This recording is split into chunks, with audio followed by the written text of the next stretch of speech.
नमस्कार, न्यूज 24 देख रहे हैं आप और आपके साथ मैं हूं सऊद मोहम्मद खालिद। दोपहर के 1 बजने वाले हैं। न्यूज 24 पर वक्त हो गया है यूपी ब्रेकिंग का और आज की पहली यूपी ब्रेकिंग है कि उत्तर प्रदेश में चुनाव से पहले मायावती ने आरक्षण का दांव चल दिया है। आज कुछ देर पहले वो मीडिया के सामने आई। मायावती ने यह कहा कि रिजर्वेशन कम कराने को लेकर के सरकार साजिश कर रही है। मायावती ने यह आरोप लगाया कि बीजेपी सरकार में पूरे देश में दलितों और मुसलमानों पर अत्याचार हो रहे हैं।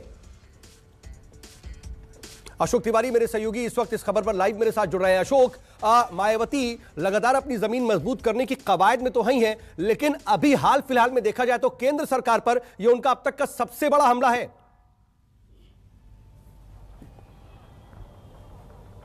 देखिए, निश्चित तौर पर सऊद, आज मायावती ने जो अपनी जो रिजर्व सीट है उसमें जिन जिन वर्ग के लोगों को विधानसभा चुनाव की तैयारियों के लिए लगाया था, उसकी बैठक को संबोधित करने से पहले उन्होंने बाकायदा एक प्रेस कॉन्फ्रेंस की और ये कहा कि आरक्षण को लेकर बहुत बड़ा खेल किया जा रहा है। मंडल कमीशन की रिपोर्ट का भी उन्होंने जिक्र किया। उन्होंने कहा कि तत्कालीन कांग्रेस सरकार जो थी उसने मंडल कमीशन की रिपोर्ट को लागू नहीं किया था, लेकिन बाद में बीएसपी ने अपने अथक प्रयासों से वीपी सिंह की सरकार में मंडल कमीशन की रिपोर्ट को लागू करवाने के लिए दबाव बनवाया था। इसके अलावा मायावती ने यह भी स्पष्ट किया है कि खासतौर पर उत्तर प्रदेश का जो विधानसभा चुनाव है वो इस चुनाव में अकेले चुनावी मैदान में उतरने वाली है। और दूसरी सबसे अहम बात कि जिस जातिगत गोलबंदी की कोशिश तमाम दलों की तरफ से की जा रही है, उसी जातिगत गोलबंदी के प्रयास में मायावती भी देखी जा रही हैं। उन्होंने कहा कि उत्तर प्रदेश में खासतौर पर मुस्लिम, जाट या फिर जो ओबीसी वर्ग के लोग हैं, इनके साथ दोहरा रवैया अख्तियार किया जा रहा है मौजूदा सरकारों की तरफ से। और अगर बीएसपी की सरकार उत्तर प्रदेश में बनती है तो इनके सम्मान का विशेष ध्यान रखा जाएगा। तो कुल मिलाकर उत्तर प्रदेश की वो तमाम सारी 86 सुरक्षित सीटें, उसमें तमाम सारे वर्गों के लोगों को जाहिर सी बात है मायावती अपना वोट बैंक लगातार अपने साथ इंटैक्ट रखना चाहती है, उन्हें साध करके रखना चाहती है और इसी कोशिश में यह हमला भी है।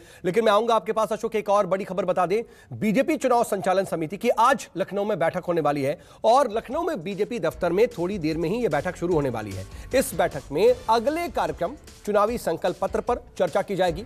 बैठक में यूपी प्रभारी धर्मेंद्र प्रधान और संगठन प्रभारी भी मौजूद रहेंगे। अशोक, इस बैठक को लेकर के क्या जानकारी है और किन अहम बिंदुओं पर इस पर चर्चा होगी?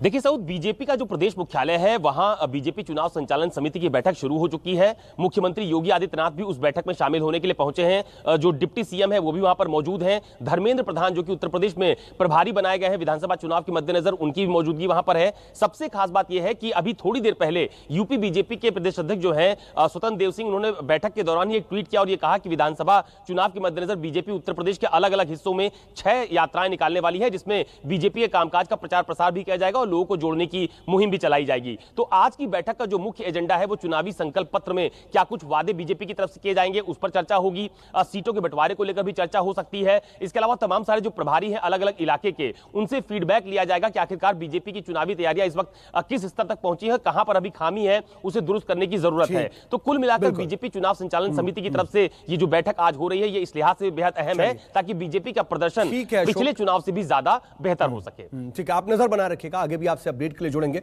फिलहाल के लिए आपका बहुत बहुत शुक्रिया।